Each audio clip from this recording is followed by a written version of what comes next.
free. No one could have witnessed what you did to me, 'cause you wouldn't know me today. And you have got to see to believe. From the fading light of light, rise like a phoenix out of the ashes, seeking rather than vengeance. Retribution you were won. Once I'm transferred, once I'm reborn. I rise up to the sky. You threw me down, but I'm gonna fly. Rise like a phoenix out of the ashes, seeking rather than vengeance. Retribution you were won. Once I'm transformed, once I'm reborn.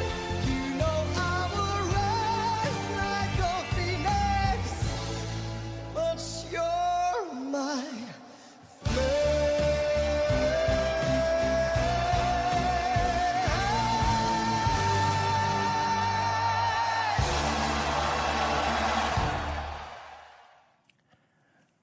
Rise like a phoenix. Some of us might remember this torch song of Conchita, which made him become the winner of the European Song Contest several years ago.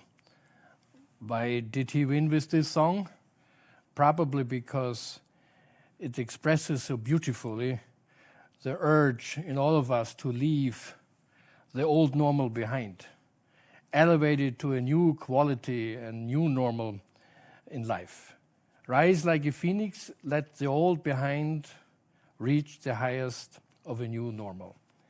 In Conchita's case, it is that the new normal is the expectance, the personal expectation and the acceptance of LGBT rights in our society, something which is all very important for us. But in the case of the European Health Forum Gastein, rise like a phoenix means leave the old health politics behind, level them up to a new era of multilateralism. And I think this is the single most important message from this European Health Forum we can convey to all of you. You may ask, why has multilateralism in health politics rise like a phoenix? I will try to answer this. Remember a paradoxon. If Donald Trump would have won the last US presidential election, which was not so unthinkable of, so yet the United States of America would have left by now the WHO, the World Health Organization, by July 1st this year. Can you imagine a WHO without the US, the biggest single donor, the stronghold when it comes to innovation in public health or in science? But the paradoxon is the following. Not that the US was so close to abandon the World Health Organization. No, WHO did underperform, not deliver to expectations during this pandemic crisis, too underfinanced, too understaffed, weakened internally, and an old-fashioned governance structure. A few of the analytical critical points in this context we all have to make. You know, I personally was until March one of the Austrian national coordinators when it came to COVID-19. And simultaneously, I was a member of the executive board. But these two functions never communicated with each other. The executive board member, Clemens Sauer, never talked to the national coordinator and vice versa, because they didn't have a connection to each other, because the executive board never was asked to intervene in this critical phase of the pandemic crisis. So you see what I mean here. You may say, forget multilateralism and on the level of policy making. All politics is local or regional, especially also in a pandemic crisis. Yes, this is true when it comes to tracking and tracing infections, organizing test centers, or test sites to control the development of new cases, to start and organize the uptake of vaccination programs. But this is not true anymore when it comes to cross-border and international travel restrictions because of pandemic spread of a virus. And think about all the restrictions we had to suffer through in the last 20 months. It is not true when it comes to research and development or manufacturing vaccines or therapeutics. And it's not true when it comes to equal access in distributing such new technologies and vaccines, for example. And this is not only a question for Europe, for the European Union, but a much more important question if you look at it in a global perspective. Of course, we have seen also good examples of international cooperation during this pandemic crisis. Especially the European Union made a quantum leap in the direction of a European health union. Since we have Sandra Gallina among us, the both of us, we were chairing a highly successful joint procurement process of the 27 EU member states for the COVID-19 vaccines. A true success story, you might say. Unthinkable that the 27 member states would have made that all by themselves. The most important point here is we all had equal access to the same technologies, to the same time. There was no first come, first served. So this is a good example of international cooperation. There you have an example how we should take up lessons learned, not to do more of the same and find a new way of a European health union. For example, joint procurement initiatives when it comes to innovation and technology. Friends, we have debated that in European Health Forum many, many times. There is no equal access of innovation and technology innovations within the European Union. Or another example, organize shared preparedness to the future pandemic crises or secure European supply chains. So there is a lot to do when it comes to organize and form this European Health Union. And we have several sessions on Wednesday, the second plenary session, and also a special session on HERA, because these are the examples we have to pick up from this. But this last success story of the European Union has a second phase, not a such pretty one. No real mechanisms are in place when it comes to sharing the surpluses of doses which are already bunkered somewhere in the warehouses of the European Union or which still will come to the countries of the European Union under contract. We don't have these multilateral international mechanisms to share these things. So there is much room, rise like a phoenix, for improvement along the way for a European health union. Let's have a global look. The big leaders in the European Union and elsewhere around the world woke up and started to urge for a new binding legal instrument for better preparedness and response in a pandemic situation. It is a call for a pandemic treaty, legally binding for governments, for the intergovernmental relations, and for the different competent authorities around the world to have a regime of sharing information and political decision-making. In this European Health Forum, Gastein, we have to ask the critical questions. What is the added value of such a pandemic treaty? Is information sharing just a one-way street? Is it only about sharing information, data about, for example, the genomic information about the virus?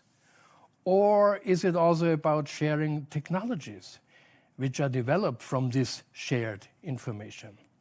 And when it is about sharing new technologies, equal access to these technologies, for example, equal access to vaccines, then we have to ask the critical questions, is it not about intellectual property waivers, shared licensing of technology? This list is very long, which has to be tackled in a true pandemic treaty, which has an added value for all the people around the world. So rise like a phoenix, I would say, old Europe. And I want to call upon us, leave behind the usual normal, the usual reflexes when it comes to protect the geopolitical superiority in the case of innovation and technology. Are we ready to overcome these hurdles, the barriers for global equity in access to technologies? This year's European Health Forum Gastein wants to ask all these questions. Thanks to Hans Kluge, we have a report from the Pan-European Commission on the table, which is showing one very important message also. It is not only about health. If we want to overcome inequalities in health, it is about constituting a new social contract. I'm really looking forward to the session on Friday, and we can discuss this with the chair of this Pan-European Commission, with Mario Monti. So let me conclude. Welcome to this European Health Forum Gastein. In the name of the board, of the advisory committee, of Dorli K. Gottlieb and her wonderful team, we tried hard to make it happen, and I hope we can inspire you to rise like a phoenix beyond the old normal. Again, coming back to the normal is not an option. This, please, take it home. And this is the most important message we can give you from the European Health Forum.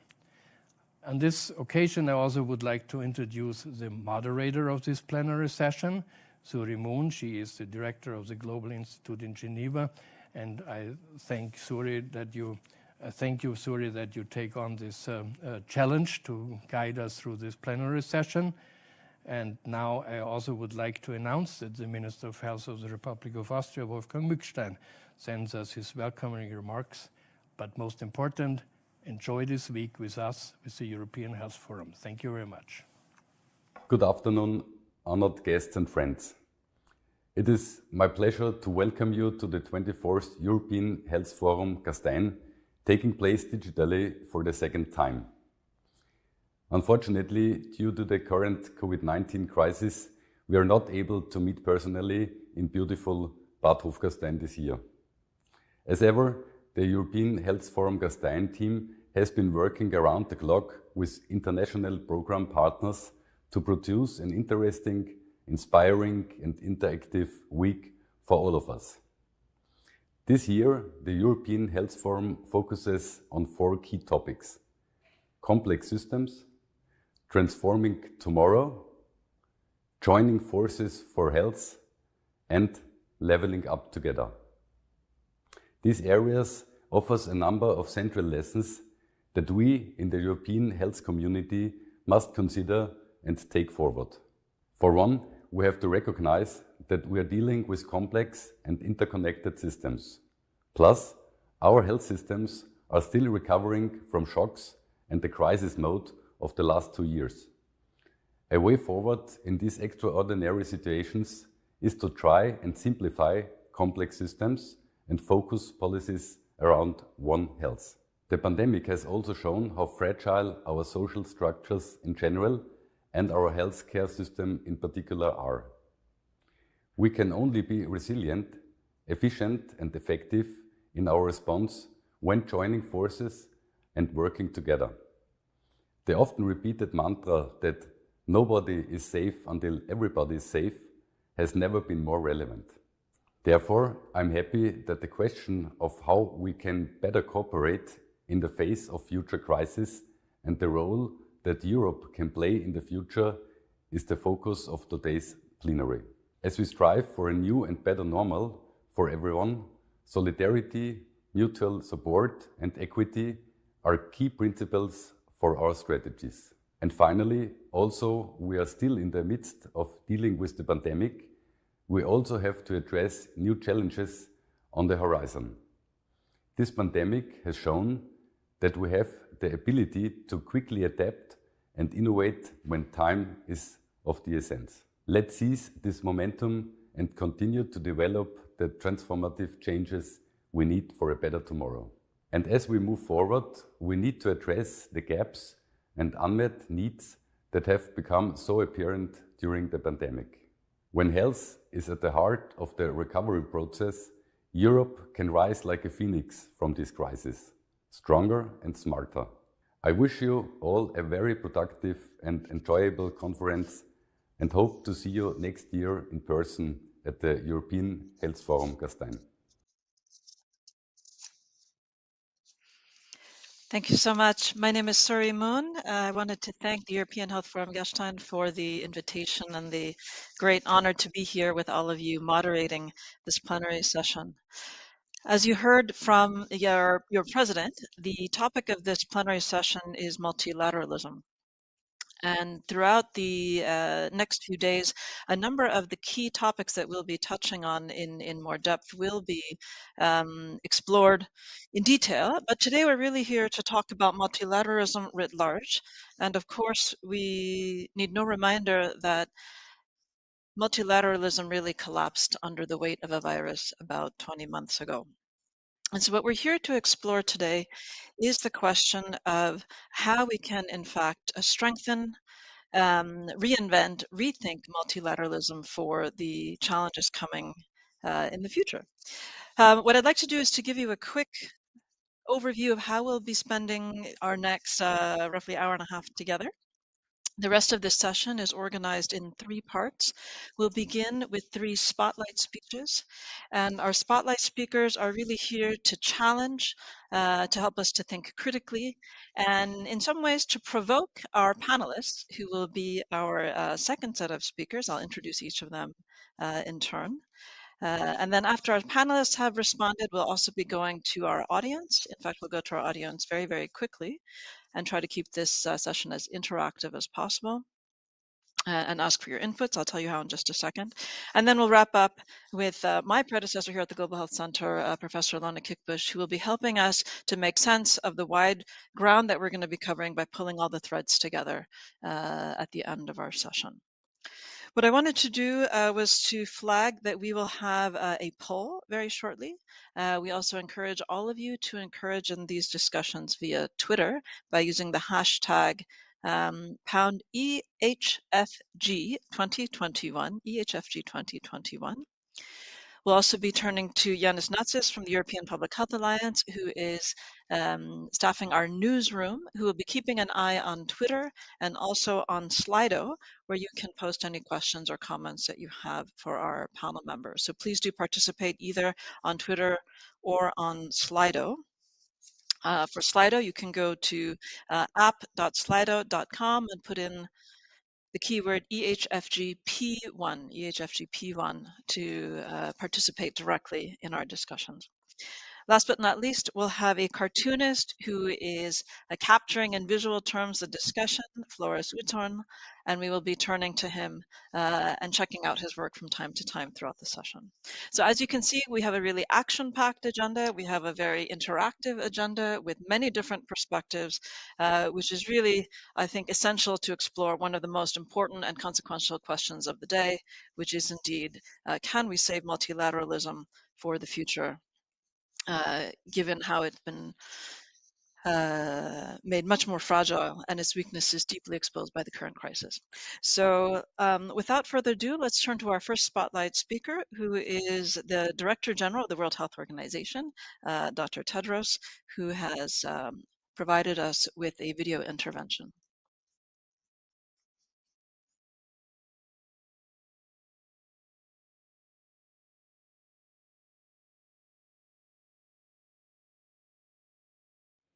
Excellencies, dear colleagues and friends, the effects of the COVID-19 pandemic have gone far beyond the suffering caused by the virus itself. The social, economic, and political consequences will be felt for years to come. Even some of the richest and most powerful countries with the strongest health systems have been overwhelmed, including in Europe. The pandemic has also shown that we can only confront a common threat with a common response. That's true for our efforts to bring the pandemic under control by vaccinating 70% of the population of all countries by the middle of next year. But it's also true for the steps we must take to build a safer world. We need better governance that's inclusive, equitable, and accountable, including a legally binding international agreement on pandemic preparedness and response. We need better financing for national and global capacities using existing financial institutions. We need better systems and tools to detect, prevent, prepare for, and respond rapidly to outbreaks. And we need a stronger, sustainably financed, and empowered WHO at the center of the global health architecture. We very much appreciate the strong support of the EU and its member states for multilateralism, global health, and WHO. And that support is more important now than ever. The COVID-19 pandemic is a powerful demonstration that when health is at risk, everything is at risk. And that resilient health systems built on strong primary health care are the foundation of resilient societies and a resilient future in Europe and around the world. I thank you.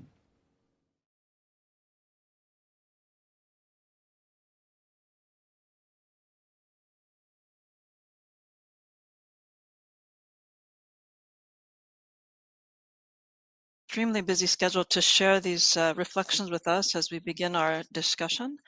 Indeed, a very, very ambitious agenda for how to strengthen the global system for pandemic preparedness and response. And one of the big questions is, of course, can we do so? I'm really delighted now to introduce our second spotlight speaker, Elena Lazaro, who leads the External Policies Unit of the European Parliamentary Research Service, to share some of her reflections and indeed to challenge our panel members to think about what indeed will be necessary to strengthen what we're referring to as multilateralism today. Over to you. It's a pleasure to join everyone virtually at the European Health Forum Gastein, and a big thank you to the organizers for including me in this panel and to you for chairing it. And now, before I start, perhaps I will admit that being on this panel for me is a challenge. In my country, Greece, we have an expression about feeling like a fly in milk, which essentially means when you feel that you are not really part of or supposed to be somewhere. And this is very true of me in a way, in the sense that I have never worked on health. But I have worked on multilateralism and international relations. And I think the mere fact that today discussing multilateralism is part of the conversation about health shows us the degree of interconnectedness between transborder threats, between policy areas, and the necessity for collective action on the political level, in areas of economics and development, in health policy. And all of this has been manifested by the pandemic crisis. Now, today I would like to share 3 thoughts about multilateralism and the ways in which our thinking about it has been affected by the pandemic. The first group of thoughts has to do with the ways in which COVID changed our thinking about multilateralism, but also what it illustrated about the current multilateral arrangements in the world. The second has to do with what I think is the crisis that multilateralism was already undergoing. And there I will argue that I don't think it's COVID that has brought about a crisis in multilateralism, but rather has manifested and brought to the front trends that already existed and the already existing need to reform multilateralism to adapt to today's age. And the third set of provocations or thoughts has to do with the argument that Europe and the European Union are best placed to lead the reform, the adaptation of multilateralism. And there I want to say it is interesting that the theme of this conference is Rise Like a Phoenix. In the work we've done at the European Parliament's Research Service, we've referred to the way forward on multilateralism as a Darwinian moment, in the sense that multilateral institutions need to adapt in order to evolve and survive. And Rise Like a Phoenix, the idea of rebirth, is very similar to that. Now, as I said, I wanted to start briefly by suggesting that that COVID and the pandemic and the response required for the pandemic brought to the fore essential issues which needed to be addressed with regard to current multilateral structures. And I'll make a very small parenthesis here to just mention that by and large in the literature about multilateralism and for those who study multilateralism, multilateralism generally refers to a modality of cooperation among 3 or more states, but the number is not that important, although we do talk about collective multilateral institutions, so those that include by and large all states recognized by the UN, but multilateralism can also be cooperation between more limited numbers of states. But I think what's more important about multilateralism, the way we perceive it in international relations, is its principles. So multilateralism generally refers to cooperation which is based on a set of generally agreed upon rules, generalized principles of conduct, and it comes with 3 principles. The principle of indivisibility, so everyone participates, non-discrimination, so there is no most favored nation, but also most importantly, the principle of diffuse reciprocity, which means that by and large it's agreed that the outcome across time of multilateral cooperation will bear equal benefits for all of the partakers, for all the parts of the multilateral cooperation. I think this is important to keep in mind because that was the idea to begin with. And in many ways, it's the failure of multilateral institutions to keep to these principles and multilateral cooperation that has brought some disenchantment with multilateral cooperation about. Now, going back to COVID, as has been said by the previous speakers, the pandemic hit the world globally at a moment where multilateral cooperation was facing a crisis, where multilateralism was facing a crisis, and it brought to the fore the basic weaknesses of the multilateral system. On the one hand, the inability of decision-making processes to produce a direct and immediate response, blocked by geopolitics and power dynamics, showed the world that indeed there was a blockage in the way to address a crisis which by and large was global, needed a global solution. It was cross-border. It needed cooperation across north, south, east, west.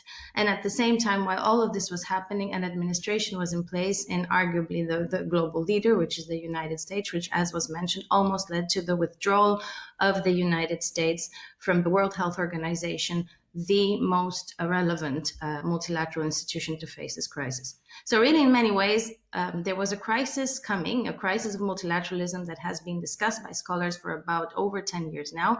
And what it was waiting for was the explosive moment that a global trans-border challenge and security threat would hit the world, and that would test the multilateral system. And in many ways, that was the pandemic. It really came to test the resilience again, reminding me of this Phoenix example. And in that test, all the weaknesses of the existing multilateral system, multilateral institutions that had been discussed for years, just came to the fore.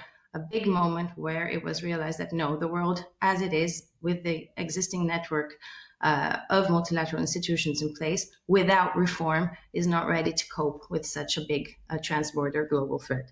So this crisis consists of more or less 4 or 5 big issues. As I said, the first is the nature of current geopolitics, the return of great power rivalry, which has led major players, big powers, to use multilateral fora in several instances as fora for competitions, for blockages, and that decision-making structure is perhaps the first issue that needs to be addressed. The second, and it has been alluded to, I would argue, is the widening gap between public opinion and global governance, or the structures or multilateral institutions. I refer to global governance as a big network of multilateral institutions. throughout the years, and specifically in the context of the global financial crisis, it's over 10 years ago, or more or less 10 years ago now, suspicion and mistrust from the public with regard to what was referred to before as the social contract by Clement Sauer. So the ability of global institutions to deliver public goods to the average person. That distrust, that suspicion has created this disconnect of people, and therefore leading to challenges of the legitimacy of multilateral institutions and their ability to deliver. So low public support. To that, we could add the trend of return of nationalisms, ethno-nationalisms, various types of currents and moves that are against globalization. So that in itself leads to the challenging of the raison d'etre of multilateral institutions. And fourthly, I would say beyond this disillusionment is also the inability or the lack of progress in multilateral institutions themselves, from the UN to the WTO, to adapt, to modernize, to include solutions and ways to find solutions to new problems, new agendas, mostly those that have come about as a result of technological advantage, scientific advances, but also new threats emanating from the environment. So in many ways, the threats challenging humanity have evolved faster than the institutions that have been created multilaterally to cope with them. And that is also in many ways a problem of political consensus. So in the face of these crises, of these challenges, of course, COVID comes, the need for a pandemic response appears, with demanding immediate responses on the global level to tackle both the health consequences, but also the economic consequences, social consequences. And that is where the system is tested. And it's no coincidence that in this moment, the European Union, which perceives itself and which can in many ways be a leader in the reform of multilateralism, not least because it is itself a multilateral organization, produces its strategy to reform multilateralism, a communication that was produced by the Commission earlier this year. And indeed, I would say that it does identify tools, but also a vision for how multilateralism should look in the future, how to face these problems. And indeed, it sets out a basic need identified by academics, but also parts shared by many of the democracies around the world for a multilateral system that is more participatory, that is more inclusive, that is more multi-stakeholder, bringing in not only states, but also other actors in society that nowadays are critical to the solution of problems, ranging from business to scientists and civil society stakeholders. The multilateralism of the future, as appears not only in the EU's approach to rebuilding it, to reforming it, but also in most relevant studies, is also one that is a mix, a hybrid of collective multilateral institutions, but also places a lot of importance on regional organizations, on cooperation within minilateral structures of states. So really a system of collaboration and cooperation under a bigger umbrella of agreed upon principles and values, but also the multilateralism of the future. And this, I think COVID has shown us more than anything else, is one where we cannot see silos between the different areas of policy which are dealt with by different multilateral organizations. And in that sense, I think the pandemic has been more eye-opening than anything else, because the need for a response to the pandemic has gone through the mandate of what the World Health Organization is responsible for. But there we've seen trade aspects, we've seen intellectual property rights aspects, and other initiatives that go under the WTO umbrella. We've seen the security dimension of it, which goes under the UN umbrella. And we've seen the need to create sort of ad hoc new initiatives like COVAX with the support of businesses and science to face problems. So the multilateralism of the future, if it is to face transborder global problems of such a nature as a pandemic, or I would add a climate-related global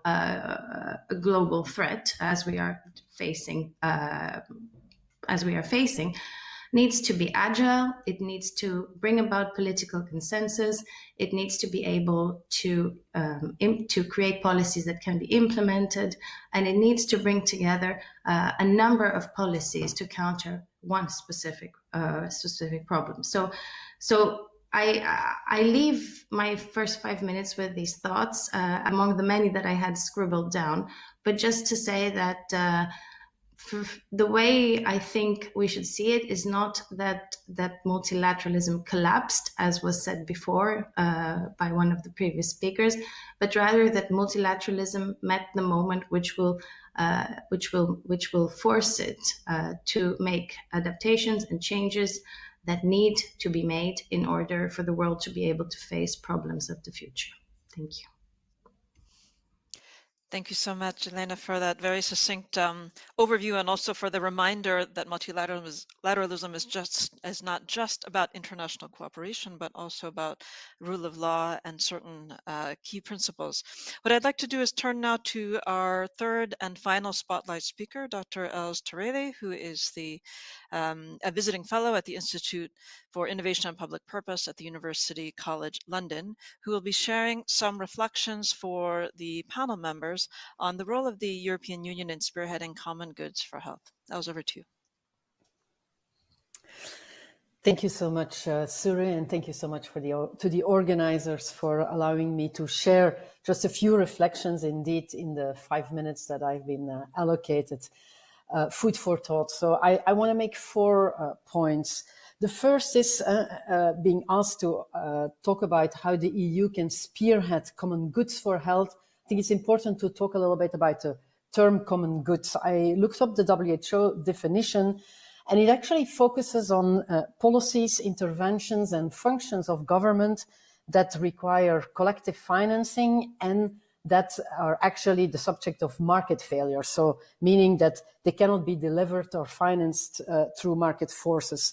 And what is very interesting is to see that goods, although we say common goods, actually do not apply, according to this definition, to the goods that we've all been talking about a lot in this pandemic, which are the medical countermeasures, the health technologies, be it the PPEs, the protective equipment, oxygen, diagnostics, essential medicines, vaccines. All of those are, according to the classic definition, not really considered as common goods. And I think that this is a realization that we all share in this pandemic, that maybe there is a need to rethink that fundamentally. In fact, what we see is that these goods and actually the knowledge, technologies, know-how underlying the goods are not at all considered common goods, but are considered commercial assets. And that has created a lot of the problems that we have witnessed so far. And so to come back to what Clemens said, we need to leave the old health politics behind. I think that certainly relates to rethinking what common goods actually are, and to consider these critical health technologies indeed common goods. A second reflection is on indeed the nature of multilateralism, to say that we need to think about what is the relevant unit for multilateralism in the context of a global health crisis. And I want to remind ourselves that we consider now the pandemic a global health crisis, but let's not forget that we are in a chronic crisis of the lack of global health equity before the pandemic even, and actually the pandemic has only exacerbated those already existing health inequities, and that are of course a function of the underlying economic inequities. And so if we think about what is the best unit for multilateralism, the first question is, for what purpose? So if the purpose is indeed global health, then we have the second question.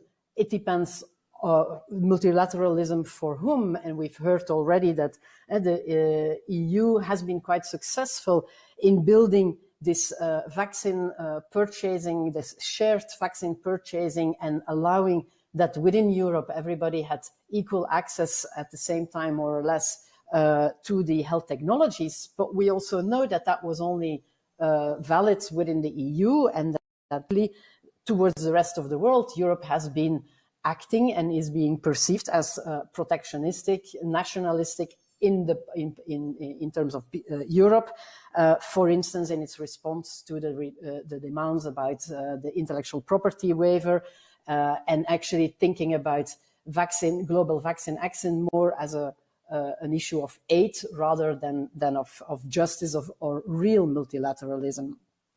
And I think we have de facto also now a multi-stakeholderism that has replaced the classic multilateral forums. And it's not necessarily because that has been chosen, it has been the powers that be, namely the power of the private sector and a number of philanthropies that have become de facto an element of the current governance structures. And with all the questions that also Elena referred to about legitimacy, inclusion, and representation. And we have seen that in all the criticism that has been articulated vis-à-vis the ACT Accelerator, COVAX, where basically the instruments that were supposed to provide and accelerate access to health technologies for the rest of the world were governed in a way that that rest of the world was not really represented.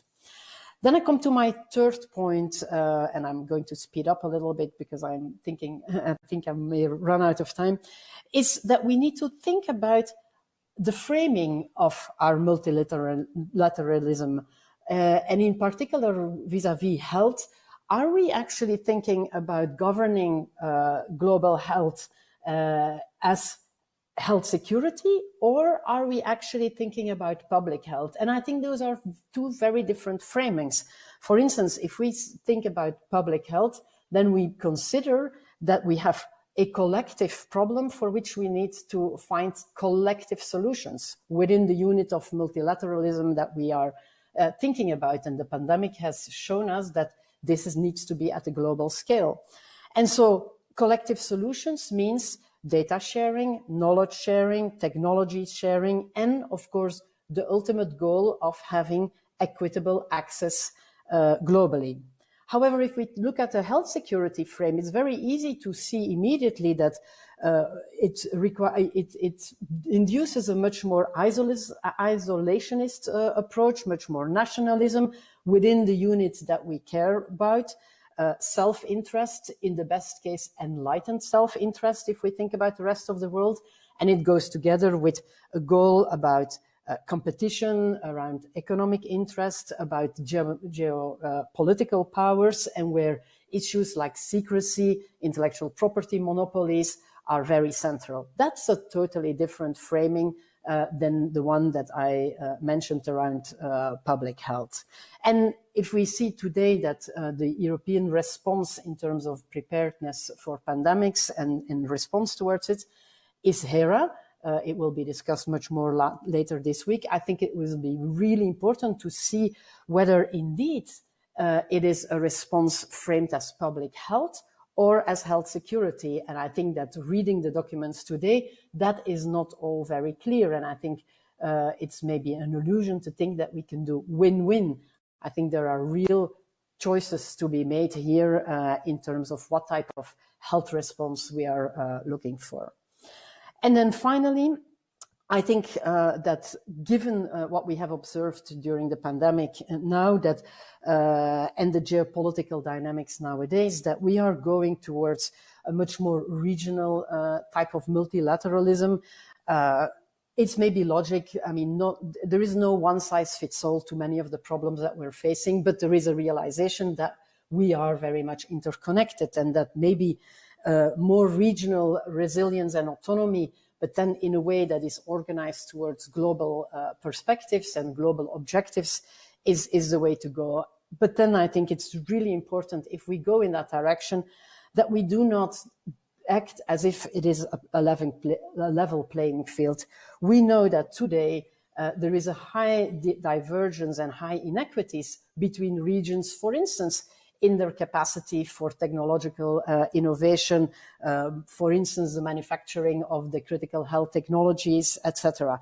We know also that in terms of access to financing, there are much differences. So if we are altogether building a much more regionally decentralized multilateralism, I think we need to have the fairness then to actually empower the regions first with all the technologies and tools and knowledge and everything they require to build this pandemic preparedness and response capacity in the region, such that we can actually, in a multipolar world, all complement each other rather than be in competition as we have been so far.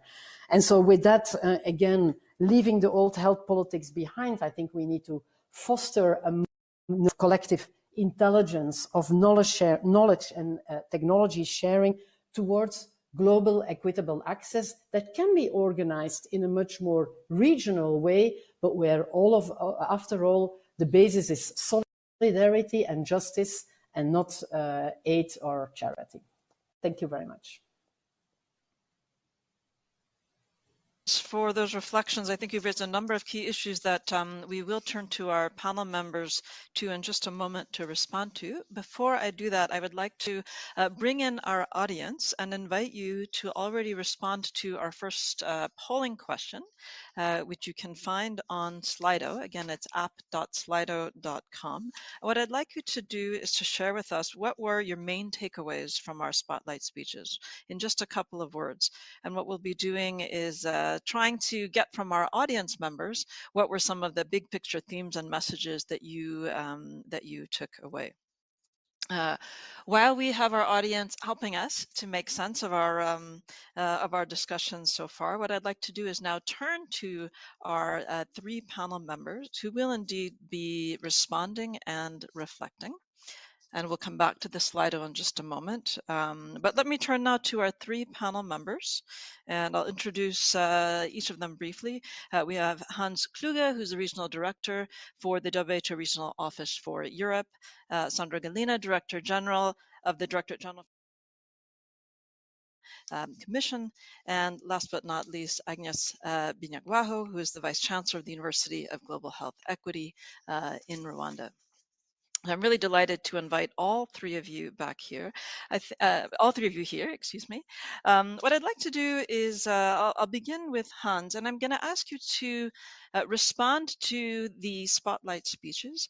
We heard, I think, a few themes that I'd like to just foreground and put on the table. One is, of course, the need to be quite ambitious, as we heard from Dr. Tedros, in some ways in rebuilding and strengthening and rebuilding a global health architecture, and at the same time a long-running trend of weakness in the multilateral system that we heard from Elena Lazarou, who reminded us that the rise of unilateralism, the loss of trust, the gaps between everyday citizens and global governance institutions are trends that, of course, predated COVID, but we saw the effects of this certainly throughout this pandemic. And last but not least, some of the challenges that come up with both the rise of stronger regions, and I think for Dr. Kluge in particular, you are no stranger as the head of the regional office within indeed a global institution.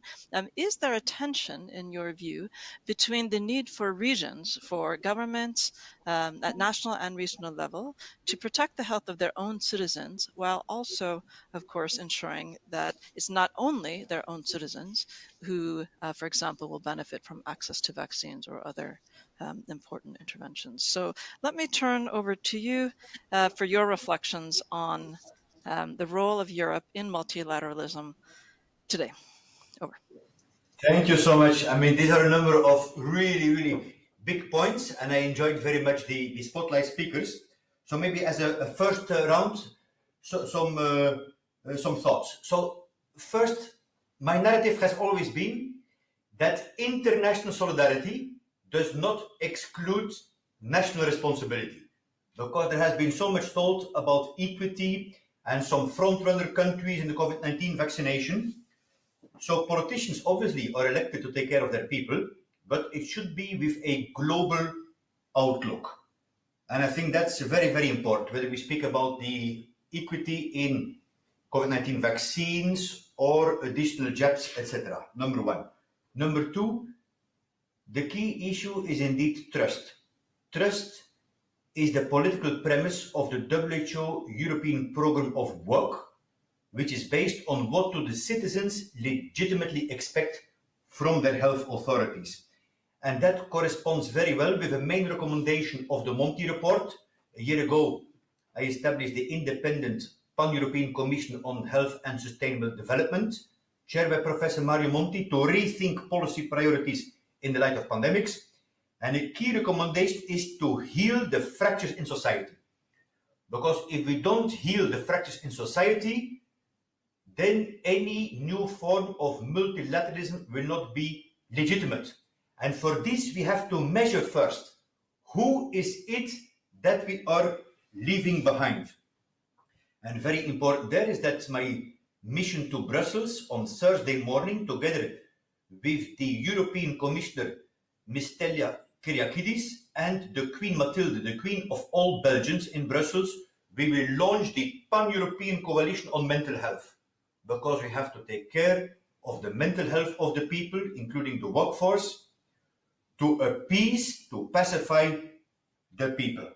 The third point is, if we speak about multilateralism, it has to be truly inclusive.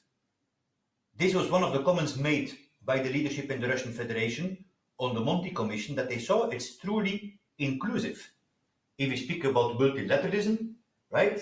China, Russian Federation, UK, so we need everyone on board. But here I really would like to commend the European Union for its increased role in global governance and strong support to WHO, because as President Ohr was mentioning the opening remarks, it's true that we had a tough time when the United States was going to withdraw.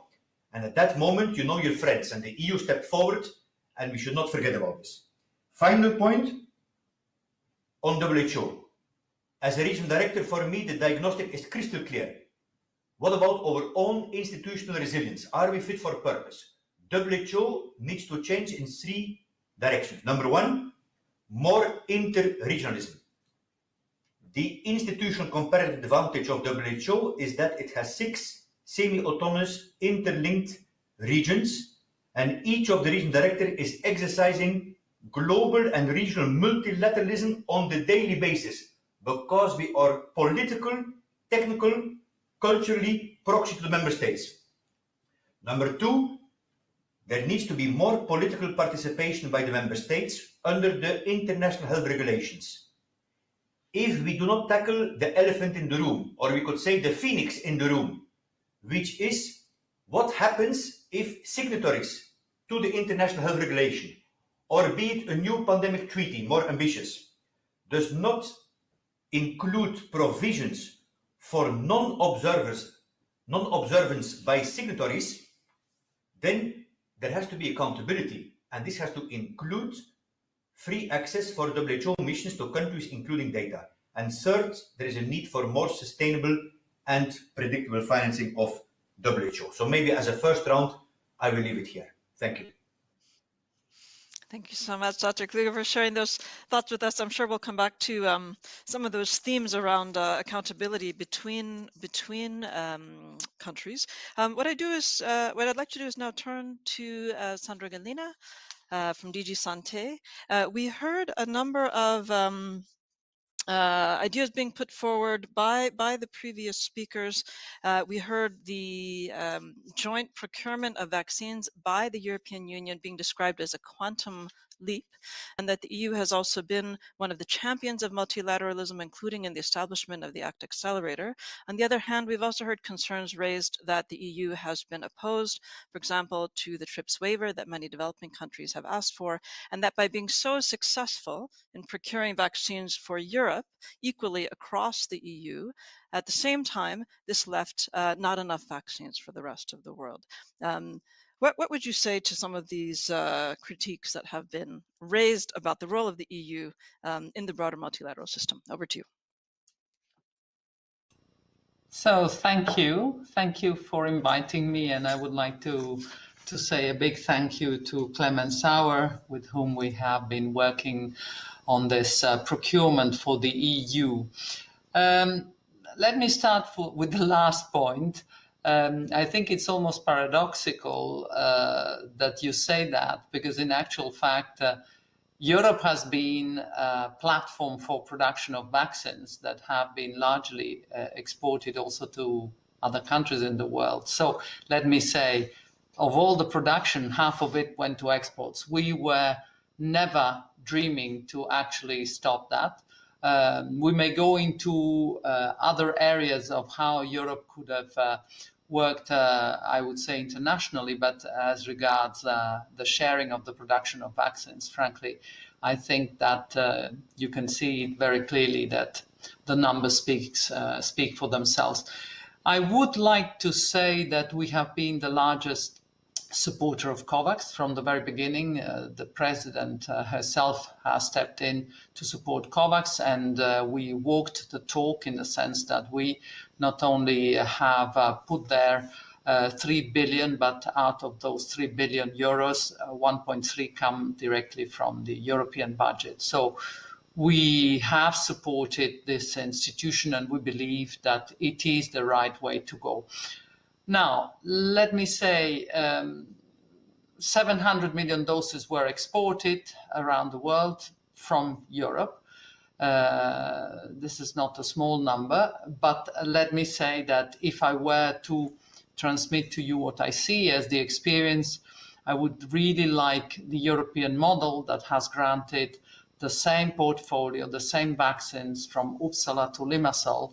I would like it to be repeated on a world scale. For that, I think we need to have a system that ensures a rapid and equitable rollout of vaccines. I don't think we have it yet, but we definitely, as Europe, we are ready to go there and to do whatever it takes to make it a reality. We have committed to donating 500 million doses, and we will live up to that. But I was very much, I would say, supportive of the words of Els, who was saying we don't want charity. We should have a means for producing vaccines in the different areas of the world and not have today countries that are still denied access to vaccines because simply there isn't a possibility to produce it there. So as I say, a rollout is the first thing that I see. There is a second element, which is how to prevent, I would say, these emergencies, strengthening capacities. Internally, we have created HERA, but let me say at world scale, we need to have a better way of dealing with the age of pandemics, as it is often referred to. So we need to have to help build manufacturing capacities. As I said, we need to be having this objective. In terms of the waiver, we have been supportive there again, perhaps is my good knowledge of trade policy, but we have been supportive of compulsory licensing, which is, I would say, definitely the thing to do. So I'm not too clear why a waiver can be much better than a compulsory licensing, where all governments that are under pressure can resort to compulsory licensing for these products. By the way, the proposal was tabled in Geneva, so let's perhaps debunk this fallacy. And I would say that perhaps what we will need to do is also rethink the global health security architecture. So at the moment, may I say, multilateralism has not delivered. We need to face the criticism if we want to be fair. At the same time, we as European Union, we are strong supporters and believers in multilateralism. Our DNA is multilateral. There was a very good reference to the fact that multilateralism, is an element of improvement of the situation for all the participants in a multilateral stage. So let me say we are definitely going to continue to support multilateralism, as I say, with actions, with words, with deeds. And here comes perhaps the idea of an agreement, a convention on, for pandemic preparedness and response. In short, now it is called Pandemic Treaty. We are ready to engage, and I must say that we need to have a multilateral anchor to the work that we do for health, because, you know, this is a matter of fundamental rights, of human rights, you know. So I'm very happy to see that people who have been representing patients for many years, like Yanis, are in this event, because it's about patients, it's about lives of people. It's not about, I would say, simple international law or national law. So for me, the experience internally in the EU can be shared. We are ready to share it. We are ready to participate and to create the dynamics that are needed to be better able to face multilaterally the challenges. And I must say that I share many of the words that were said by Els earlier. You know, multilateralism needs to be inclusive, needs to be adaptable, needs to be pliable to the new challenges. There isn't one multilateralism in a glass case, you know. You have to put life into it. Thank you. Thank you so much for those comments. And I think that indeed we'll be coming back to all three of our panelists in just a moment to follow up on some of the ideas, Ms. Galina, that you've put on the table. Let me turn now, however, to Vice Chancellor Agnes Bignaguajo to address some of the questions that really motivated this session, which is not only about looking, of course, within and across Europe, but also outside Europe. And a couple of the questions that have been put on the table regard whether Europe is a reliable, trustworthy partner for the Global South, if there's another region of the world where in some ways we saw a quantum leap in regional cooperation. This was among African Union member states, the AU, Africa CDC, WHO Africa Regional Office have all been very active in this pandemic, including but not limited to, of course, vaccine procurement. And yet still today, it is a region of the world where we only have about 1 to 2% vaccine coverage. So what is your perspective on the reliability of Europe as a regional partner, and particularly as this question of a pandemic treaty is coming up again and again, where indeed different parts of the world will need to all come to the table to try to agree on common rules. Over to you. Thank you, first of all, for having me, all of you. It's an interesting debate. And let's take the angle of COVAX. I understand and I agree with what all the speakers so far have said. However, I totally disagree with what is on the ground, the reality. The support of COVAX didn't show, at least in this part of the world, that Europe walked the talk. Because after agreeing on COVAX, rich countries, and I put inside the European countries, went to pharmaceutical firms, and it's true that they have done a little vaccine and export a portion of it, but they have stored 2 to 3 times, and some countries 5 times what they need to vaccinate their population, while another part of the world, like you say, has between 2 and 3%. The low-income country have 2 to 3% people who are vaccinated. So they store those vaccines. They don't put in circulation. And the fact to say that countries are not ready to roll out vaccine is just an excuse. It is, for us, in this part of the world, selfishness and greed. So the other thing is not the European people, but the politicians who cultivate nationalism to remain in power or to be elected and do and lie openly without any accountability. There is no reason, before talking about multilateralism and make it binding and accountable, it's true, it has to be. Equitable, it's true, it has to be. But the politicians who are signing should be accountable also to how they lie to their people. And the low support that has been highlighted in the beginning of this session is due to bad governance with lying, and people doesn't know where to go. And let me tell you, I disagree about the rise of the phoenix. You know why? Because the phoenix regenerates itself like it was. We want some changes, not the rise of the phoenix. I don't want to see a phoenix flying above our two continents. So, yes, there are some multilateralism that has worked well. And African Union come out of this crisis has grown in trust and in actions. And without that, and also without CDC Africa, we will not have a seat on the table, and we will have died more. Because don't forget that CDC Africa put all the Minister of Health together at the first case in Africa and say, we are going to follow science. Rich country doesn't always do it, but we are going to do that because we cannot afford to have such a number of people sick.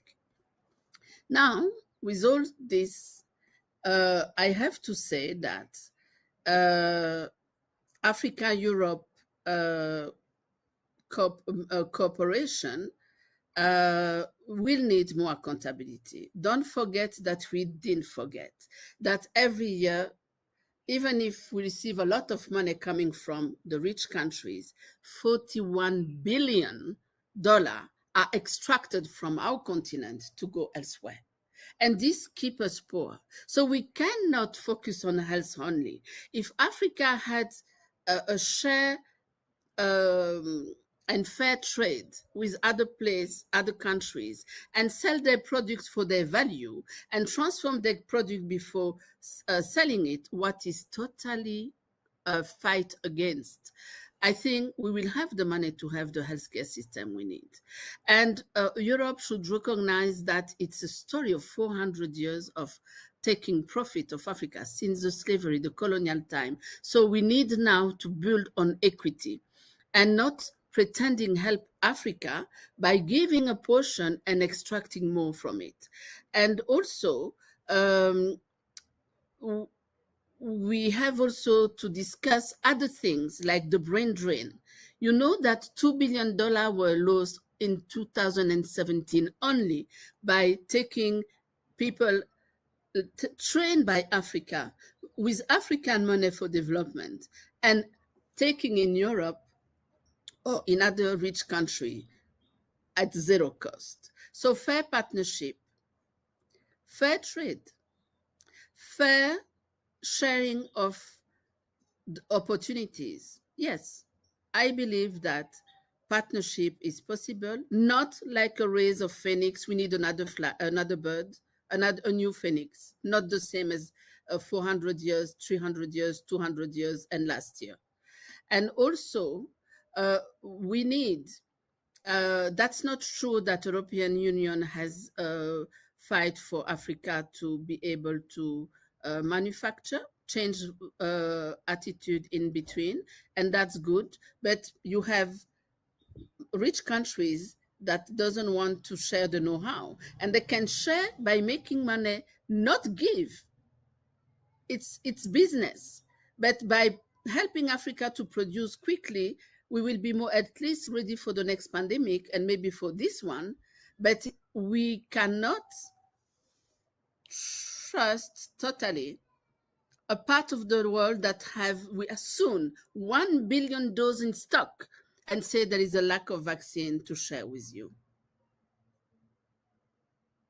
Thank you.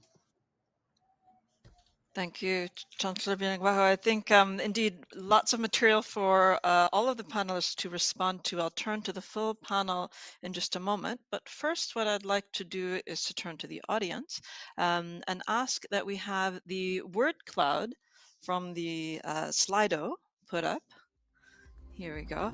And these are the key ideas that all of you have been hearing from the speakers so far. We see, of course, solidarity is right there in the middle. There is hope, so definitely some more optimistic messages, but also indeed a number of, I would say, concerns or critiques also being expressed, such as lack of trust, pre-existing crisis, a need for trust, and certainly a need for new models and new thinking. I want to now delve a little bit deeper, and let's see from Floris, from our cartoonist, what he has been capturing from the conversation so far. Aha! Justice, not charity. And I think this is a dragon we see here, or is that a phoenix? My art skills are certainly not as good as Floris's. But definitely one of the big themes that we've just heard is a call for justice rather than charity, and multilateralism based on cooperation, not based on charity or relationships of extraction or colonization. Anything else, Floris, you'd like to share with us at this point? We'll come back to you. Okay. Now let me turn again to the audience via our newsroom. Yanis, what are you seeing on Twitter from our participants? Thank you, Suri. A fascinating discussion so far. A lot of interesting interventions, and the discussion is going on also on Twitter, but also on Slido. We have a lot of questions coming in. There are a lot of questions around how do we reconcile health security with global health security for Europeans with global inequity. Is there a solution there? How do we tackle the mistrust towards institutions that actually strive for multilateralism? And there is a question there as well. Dr. Kluge referred to the need to hold accountable the signatories of multilateral agreements who do not respect the agreed principles.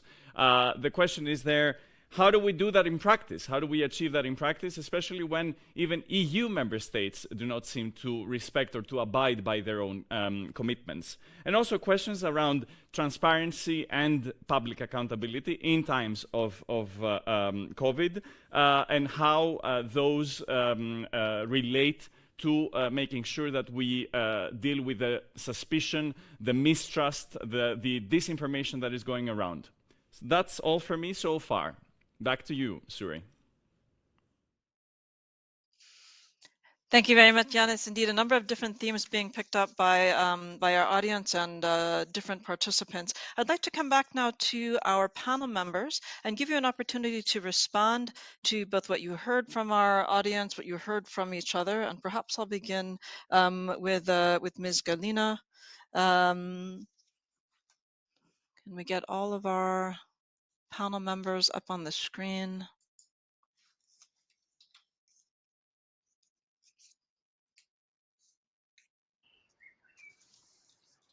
Here we go.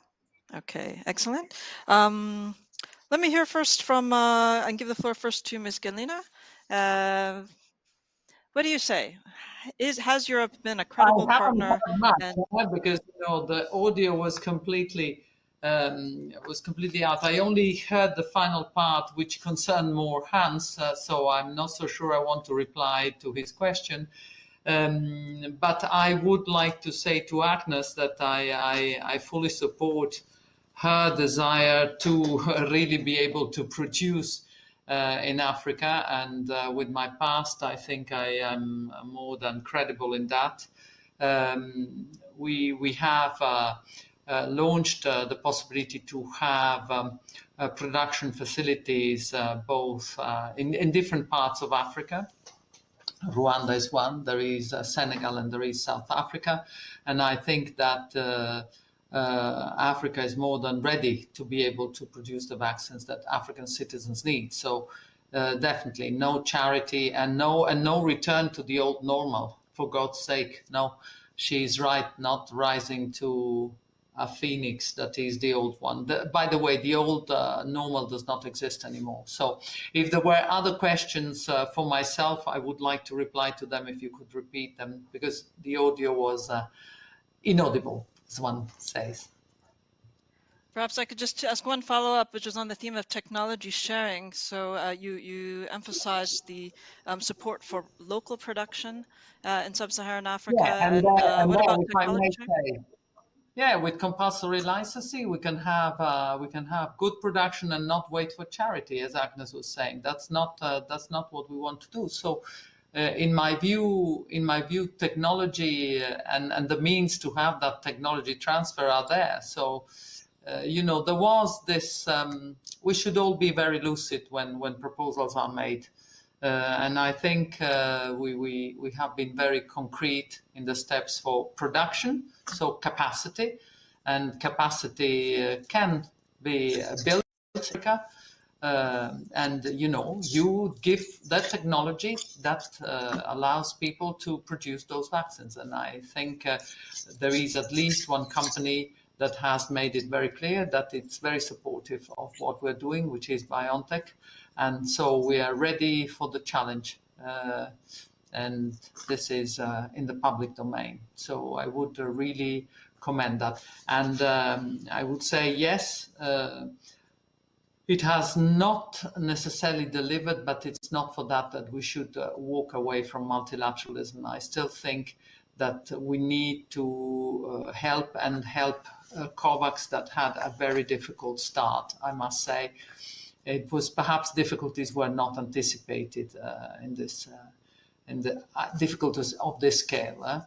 But we fully support COVAX, not just with the money, but we will be donating doses through COVAX. We are organizing our act, and I must say that I do believe in what Agnes was saying, that one should not be selfish and hoard the vaccine.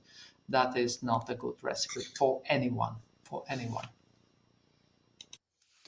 Thank you. Let me turn now to Dr. Kluge. One of the key points you made earlier was around accountability between governments and also governments opening themselves up to scrutiny from WHO. But as Yannis raised from the floor, one of the big questions is how. And what do you think is essential for that how? I think that's the big question, really. And it's ultimately, decision by the member states. I always say the World Health Organization is not the World Health Inspectorate. We are as strong as the teeth giving by our member states. In general, I am a person of dialogue, especially in these times of geopolitical tension and people feel very, very pressured. So I strongly believe in collaboration, cooperation, rather than putting, whether it's states or industry, before moratoriums and accomplished facts. Of course, there are a number of mechanisms which are there, like the Nuclear Proliferation Treaty and other treaties, where there is a mechanism to allow experts from outside to come to the country and do a verification. It links a bit to one of the recommendations of the Monti report, which is on improved health governance at the global level.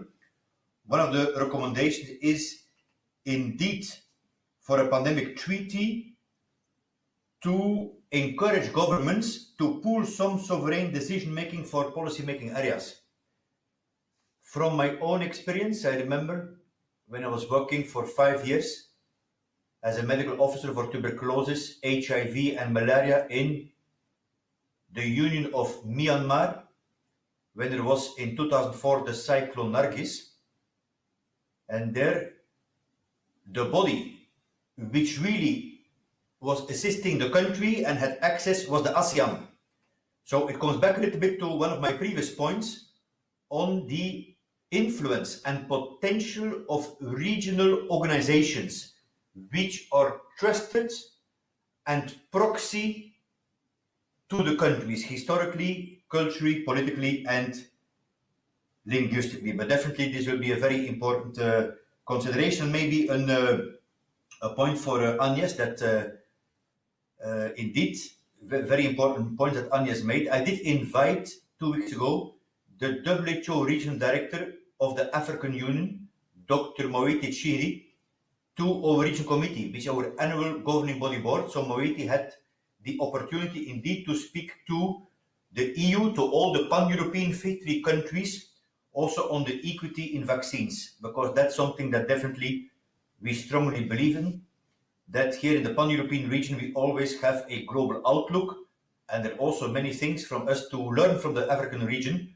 not at least the strong sense of community. I think that's something very key here to strengthen the pan-European region, because all pandemic fights start and finish by and with the communities. Thank you. Thank you. Let me turn now back to Chancellor Binaguaho. What's your reaction both to what you've heard from your fellow panelists as well as from the floor? So as I said before, 100% acceptance and agree. Me, I'm watching the facts, and the facts are not always there. And for WHO, for example, Africa is Afro doesn't represent Africa, and adding other multilateral organization is just swallow the money that doesn't go to treat and prevent disease in community at community level. We are so many in Africa, and our WHO was supposed to do that, to align WHO in Africa to the Council of Ministers of African Union. There are two. We are spending money in both. They're spending time in both. And WHO Afro has no political power, or even they can advise. But what the government are listened to, it is the Minister of Health Council at African Union. So this is something that WHO could think and stop fighting, because there is a fight not for this to happen. And it will be saving money and reinforcing the way we listen to the expertise of WHO, because now, let me tell you, we turn to CDC Africa because they represent an union more than to WHO Africa, because it doesn't represent Africa. All the north of Africa is not in, big part of Africa. So now for the what is said about the support, etc., time will tell. So far, I told you, I have been very disappointed in what was signed and what is the outcome of that. And we have to make sure that giving WHO, which is not always in favor of Africa, we may have a WHO director that is an African, doesn't mean they're in favor. Because I just think about the past, WHO have to change, but the past, the double standard of drug regimen, etc., knowing that they are not working, the scandal of Tamiflu that has never been dig off, WHO has to clean his house and change his essence as multilateral organization to fit the time and the transparency need today. And African, I don't believe that I want to bury multilateralism. I don't know. But multilateralism exists since history exists. It has taken shape in Europe the first time in a big way when they start to come together to fight Napoleon. It was multilateralism for fighting and conquer. Now create a multilateralism for public good, for saving people who are very far from where the people are working. It's something else that we need to work on. And again, without accountability, don't dream about it. Without equity, don't dream about it. A low-income country will just say yes and sign just because they're obliged, not because they believe they will get the same right inside that treaty. So we need to revisit the world as it is, not only in health. Thank you very much. I want to give our two spotlight speakers just a very, very brief moment to comment on whether they've heard satisfactory answers to the questions they raised. Let me first turn to Elena Lazaro. In less than 1 minute, please. Yes, thank you. Well, I've learned a lot, that's for sure. Perhaps just to say one thing to me that that should be mentioned in the context of everything was said is that when we look at the EU as an actor in multilateralism, it's always perceived that where the EU has most competence, it is more powerful in multilateral negotiations and international cooperation. And it's important to remember that until this pandemic struck, the competence of the EU in health policy was much less than what we're looking at now with HERA and the health union, as Mrs. Galina said. So I think it's beyond expectation what's happened, and we have to look forward now how much the EU can do globally in health. Just a word on accountability, perhaps. I mean, this is a huge issue, not only now, but also with development aid and other forms of EU financial support. If I would say, of course, that the tools for accountability of financing of third countries are continuously being refined.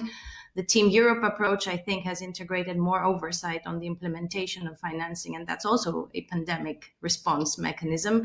But of course, looking forward, I think, and that's most important, that, you know, not only multilaterally, but in bilateral high-level dialogues with regions and countries in the developing world, this issue is something very important for the future.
Yes.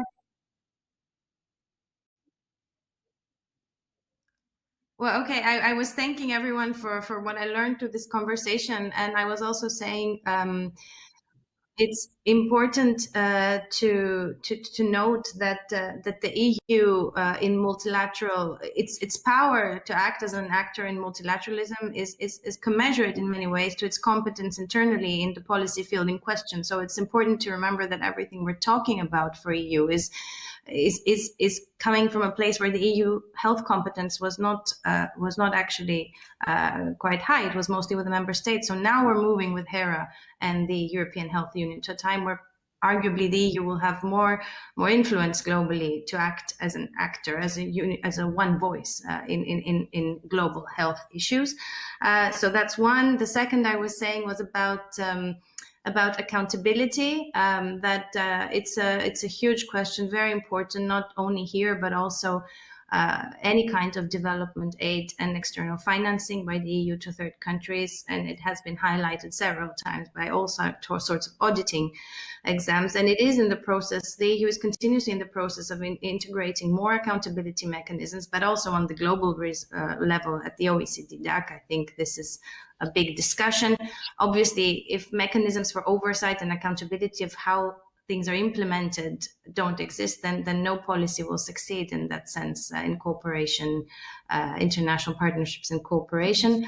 And to that point, I was saying that the Team Europe approach that was developed during the pandemic has integrated quite succinct mechanisms to sort of link financing to implementation. But obviously there remains a lot to be done, including with diplomacy in dialogues with regional organizations and states, and I would even say cities, which I don't know Africa, but in South America that I know, some state government, local government has been critical in deploying vaccination, but also being engaged in the fight against the pandemic, directly linking with WHO and the EU. So thank you very, very much for this opportunity. I'm sorry about the connection problem. I don't know if it was just mine or general. So sorry, but thank you very much. I think we all got frozen actually, and because we had a snafu, let me go very briefly to Els before handing the floor to Ilona to close our session.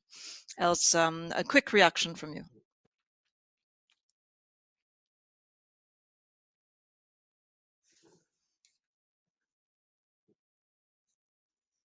Okay, I'm not sure if on which people have not reacted. Are you hearing me? Yes. Okay. Yeah, so I just wanted to say a few words about the concept of common goods and the sharing of knowledge and technologies that really have not been adequately addressed. I'm happy to note that the European Commission is now favorable to compulsory licensing. That has often been very different in the past, but I don't think that that is the response to what we need today. We have a very complex technology with a lot of knowledge, know-how that needs to be shared not just to be able to produce in Africa under license of J&J or Pfizer, such that the control over who gets access to these vaccines remains under corporate control, but actually real sharing such that African countries, producers, public or private, but can produce for their own. And I think that that is not going to happen through compulsory licensing. I think we need a totally different view to see these technologies, these critical technologies for pandemic preparedness and response as global common goods, such that everybody, wherever needed, can be able to produce and allowed to produce. And compulsory license is not a solution to that. That is very clear. So I'll leave it there, knowing that we don't have much time. Thank you. Thanks, Els. Many issues opened up that I think the rest of the forum will address in the coming sessions and days. I just wanted to flag three themes that I heard highlighted over and over again: the question of accountability between different countries and regions, an ongoing crisis of trust, not only between citizens and institutions, but between countries and regions, leading to a very fragmented overall global system, and indeed an open question: can multilateralism be reinvented? There are a few people better than Ilona Kickbush to help us think through some of these questions. She will help us to pull out some of the big overarching themes and take us across the finish line. Ilona, over to you. Hello, Suri. Wonderful to see you here from Gastein over there in Geneva. And I'm very happy to cooperate on this issue. I think we heard that COVID brought the weaknesses of the multilateral system to the fore through global health issues. It showed that this system does not produce equal benefits and that is not inclusive. It showed in particular that it does not reflect geopolitical realities. It's the end of hegemony in global health. We're in a multipolar world, and different countries have very different viewpoints as to how global health should be approached. Multilateralism in health is not ready to face cross-border needs and does not produce global public goods. It must clearly move out of a siloed approach, and it has kept multilateral organizations weak and underfinanced, and countries have not fulfilled their obligations. And just in general, as Agnes has highlighted, and as many of the young voices in global health underline, it must move out of a model that they describe as the need for decolonization of global health. And these power relationships are something that we must look at much more closely. We heard that the new model, I don't dare say the Phoenix anymore, must be built on solidarity, justice, and human rights, and that there is no old normal we want to get back to. That has gone, and definitely geopolitics has shown us that very clearly. And that means we can no longer work with a global health model that is built on charity and that is built on the kinds of multi-stakeholder models that are partly privatizing that we have experienced over the last 10, 20 years. This implies, and we heard it first from Clemens, but also from others, that the new social contract must move in a direction of this greater equity, and that the development model of global health is over. We must reinvent global health to be one that truly approaches global public goods. We have heard and we experience that vaccine equity will define future global health and the multilateral system. It will define who countries trust and how they work together. And we heard a very clear plea that the EU must work hard to establish this trust globally and to build fair partnerships that underline equity. And that the starting point for that is not only global health policies or global health security strategies, but very much lies in other policies, policies such as trade, as agriculture, policies that relate to workforce and brain drain, policies that relate to the environment and the Green Deal. That is why, if we want the EU to play a much stronger role in global health, there are 6 points that the EU must pick up. First of all, the health competence of the EU must be increased, and that must include global health competence. Second, it must take responsibility and push forward on establishing vaccine equity. It must be active in norm setting, and the discussions around a treaty for a multilateral anchor are absolutely critical. It must spearhead new models that support global public goods, their sharing, their financing, and this in particular includes science and technology. And it must act against fragmentation and decoupling of global health. Finally, and we heard this again and again, it must support accountability and transparency. And those two also are a key component of human rights, because no one is safe until everyone is safe. But that is not only in health terms, that is the right we have as citizens. And therefore, the European Union must develop a new notion of global citizenship in health. Thank you very much.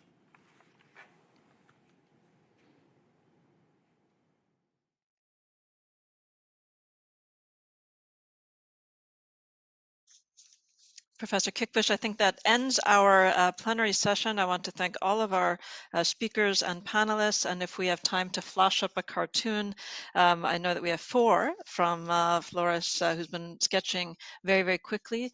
Last but not least, we have a evaluation question on the Slido, and we invite your reactions and your comments on this session, which I think has opened many, many channels for further discussions in the sessions and days to come. And with that, signing off from Geneva.